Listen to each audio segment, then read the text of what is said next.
The following is a statement from Titanic's junior wireless operator Harold Bride, recounting his experience on the ill-fated liner. It was published in the New York Times on April 19, 1912.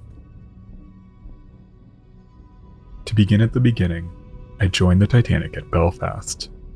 I was born at Nunhead, England 22 years ago and joined the Marconi forces last July. I first worked on the Haverford and then on the Lusitania. I didn't have much to do aboard the Titanic except to relieve Phillips from midnight until sometime in the morning when he should be through sleeping. On the night of the accident, I was not sending, but was asleep. I was due to be up and relieve Phillips earlier than usual. And that reminds me, if it hadn't been for a lucky thing, we never could have sent any call for help. The lucky thing was that the wireless broke down early enough for us to fix it before the accident. We noticed something wrong on Sunday, and Phillips and I worked 7 hours to find it. We found his secretary burned out at last and repaired it just a few hours before the iceberg was struck. Phillips said to me as he took the night shift, "You turn in, boy, and get some sleep. And go up as soon as you can and give me a chance. I'm all done for with this work of making repairs." There were 3 rooms in the wireless cabin. One was a sleeping room, one a dynamo room, and one an operating room. I took off my clothes and went to sleep in bed. Then I was conscious of waking up and hearing Phillips sending to Cape Race. I read what he was sending. It was traffic matter. I remembered how tired he was, and I got out of bed without my clothes on to relieve him. I didn't even feel the shock. I hardly knew it had happened after the captain had come to us. There was no jolt whatsoever. I was standing by Phillips telling him to go to bed when the captain put his head in the cabin. "We've struck an iceberg," the captain said, "and I'm having an inspection made to tell what it has done for us. You better get ready to send out a call for assistance, but don't send it until I tell you." The captain went away, and in 10 minutes, I should estimate the time, he came back. We could hear a terrible confusion outside, but there was not the least thing to indicate that there was any trouble. The wireless was working perfectly. "Send the call for assistance," ordered the captain, barely putting his head in the door. "What call should I send?" Phillips asked. "The regulation international call for help." Just that. Then the captain was gone. Phillips began to send CQD. He flashed away at it and we choked while he did so. All of us made light of the disaster. We joked that way while he flashed signals for about 5 minutes. Then the captain came back. "What are you sending?" he asked. "CQD," Phillips replied. The humor of the situation appealed to me. I cut in with a little remark that made us all laugh, including the captain. "Send SOS," I said. "It's the new call, and it may be your last chance to send it." Phillips, with a laugh, changed the signal to SOS. The captain told us we had been struck amidships, or just back of amidships. It was 10 minutes, Phillips told me, after he had noticed the iceberg that the slight jolt that was the collision's only signal to us occurred. We thought we were a good distance away. We said lots of funny things to each other in the next few minutes. We picked up first the steamship Frankfurt. We gave her our position and said we had struck an iceberg and needed assistance. The Frankfurt operator went away to tell his captain. He came back and we told him we were sinking by the head. By that time we could observe a distinct list forward. The Carpathia answered our signal. We told her our position and said we were sinking by the head. The operator went to tell the captain, and in 5 minutes returned and told us that the captain of the Carpathia was putting about and heading for us. Our captain had left us at this time, and Phillips told me to run and tell him what the Carpathia had answered. I did so, and I went through an awful mess of people to his cabin. The decks were full of scrambling men and women. I saw no fighting, but I heard tell of it. I came back and heard Phillips giving the Carpathia fuller direction. Phillips told me to put on my clothes. Until that moment, I forgot that I was not dressed. I went to my cabin and dressed. I brought an overcoat to Phillips. He was very cold. I slipped the overcoat upon him while he worked. Every few minutes, Phillips would send me to the captain with little messages. They were merely telling how the Carpathia was coming our way and gave her speed. I noticed as I came back from one trip that they were putting off women and children in the lifeboats. I noticed that the list forward was increasing. Phillips told me that the wireless was growing weaker. The captain came and told us our engine rooms were taking water and that the dynamos might not last much longer. We sent that word to Carpathia. I went out on deck and looked around. The water was pretty close up to the boat deck. There was a great scramble aft, and how poor Phillips worked through it, I don't know. He was a brave man. I learned to love him that night, and I suddenly felt for him a great reverence to see him standing there, sticking to his work, while everybody else was raging about. I will never live to forget the work of Phillips for the last awful 15 minutes. I thought it was about time to look about and see if there was anything detached that would float. I remembered that every member of the crew had a special life belt and ought to know where it was. I remembered mine was under my bunk. I went and got it. Then I thought how cold the water was. I remembered I had some boots and put those on, and an extra jacket, and I put that on. I saw Philip standing out there, still sending away, giving the Carpathia details of just how we were doing. We picked up the Olympic and told her we were sinking by the head, and were about all down. As Phillips was sending the message, I strapped his lifebelt to its back. I had already put on his overcoat. I wondered if I could get him into his boots. He suggested with a sort of laugh that I look out and see if all the people were off in the boats, or if any boats were left, and how things were. I saw a collapsible boat near a funnel and went over to it. 12 men were trying to boost it down to the boat deck. They were having an awful time. It was the last boat left. I looked at it longingly a few minutes. Then I gave them a hand and over she went. They all started to scramble in on the boat deck, and I walked back to Phillips. I said the last life raft had gone. Then came the captain's voice. Men, you have done your full duty. You can do no more. Abandon your cabin. Now it's every man for himself. You look out for yourselves. I release you. That's the way of it at this kind of time. Every man for himself. I looked out. The boat deck was awash. Phillips clung on, sending and sending. He clung on for about 10 minutes or maybe 15 minutes after the captain had released him. The water was then coming into our cabin. While he worked, something happened I hate to tell about. I was back in my room getting Phillips's money for him, and as I looked out the door, I saw a stoker, or somebody from below decks, leaning over Phillips from behind. He was too busy to notice what the man was doing. The man was slipping the lifebelt off Phillips's back. He was a big man too. As you can see, I'm very small. I don't know what it was I got hold of.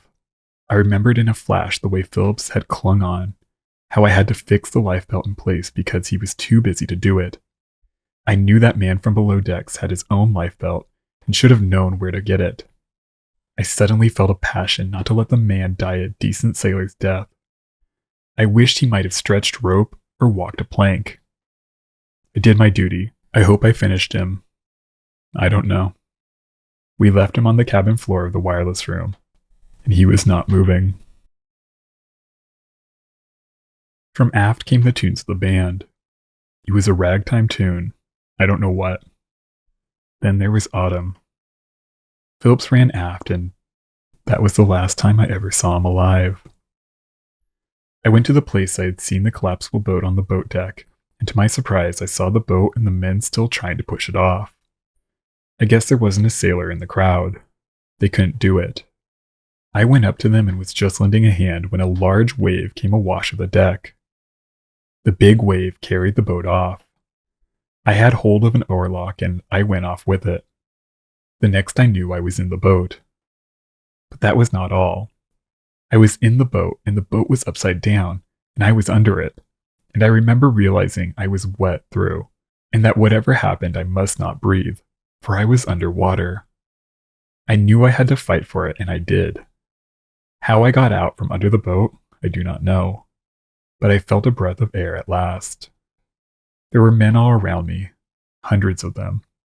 The sea was dotted with them, all depending on their life belts. I felt I simply had to get away from the ship. She was a beautiful sight then. Smoke and sparks were rushing out of her funnels. There must have been an explosion, but we had heard none. We only saw the big stream of sparks. The ship was gradually turning on her nose, just like a duck does that goes down for a dive. I had only one thing on my mind: to get away from the suction. The band was still playing. I guess all of the band went down. They were playing Autumn then. I swam with all my might. I suppose I was 150 feet away when the Titanic, on her nose, with her after quarters sticking straight up into the air, began to settle.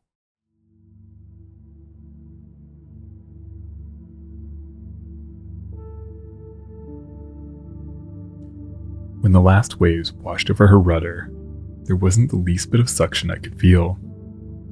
She must have kept going just as slowly as she had been.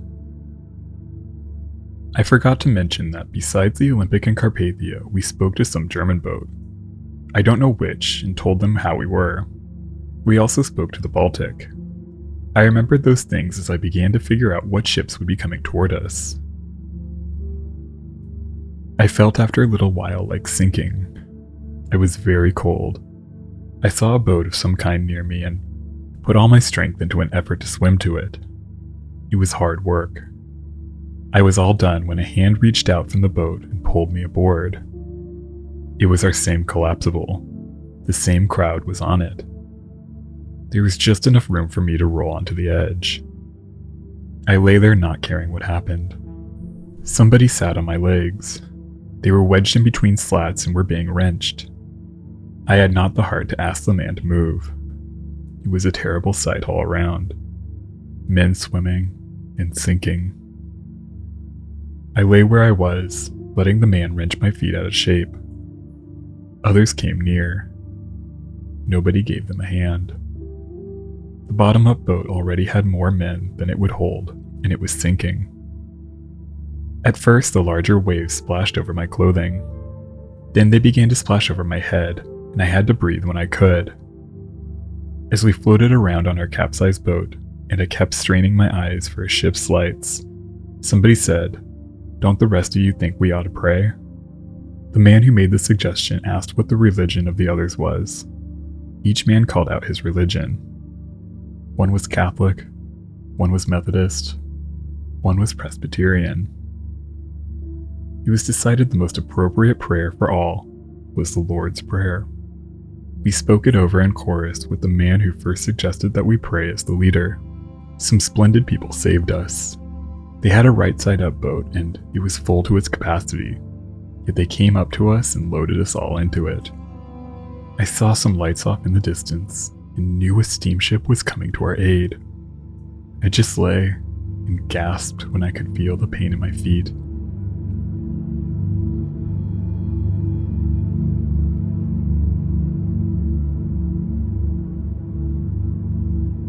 At last, the Carpathia was alongside, and the people were being taken up by a rope ladder.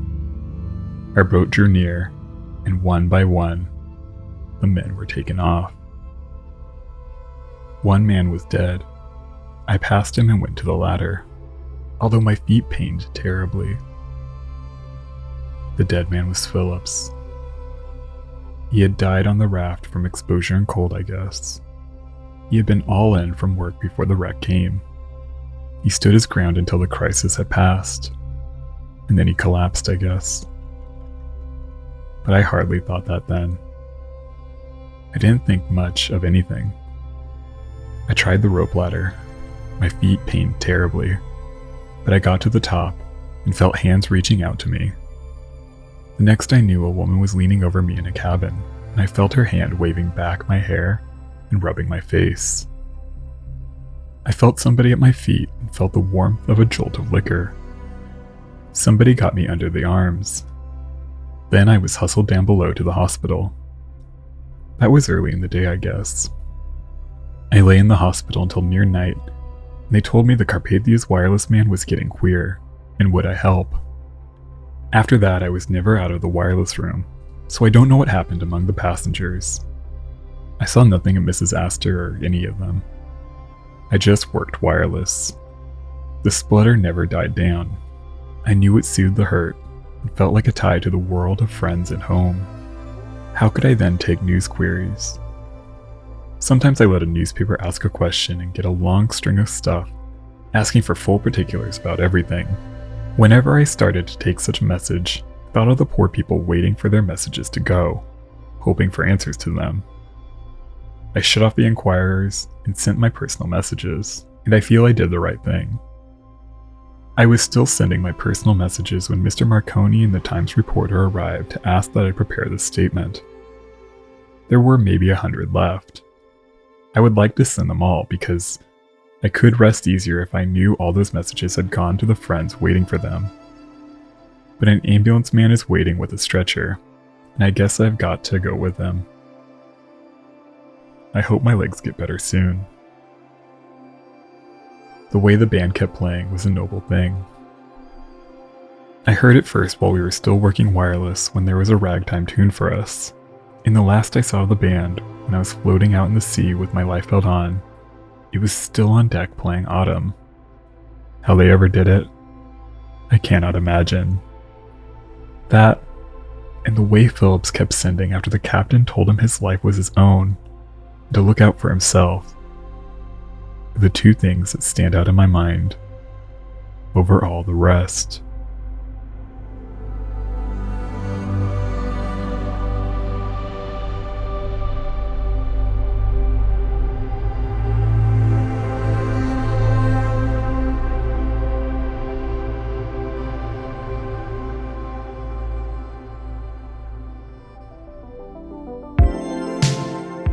Thank you so much for watching. If you enjoyed this one, support the channel with a like, comment, and subscribe if you haven't already. I'd like to give a special shout out to my supporters on Patreon and my channel members. Their support helps keep the channel afloat. Alright crew, that's all I've got. Until next one, be nice to people.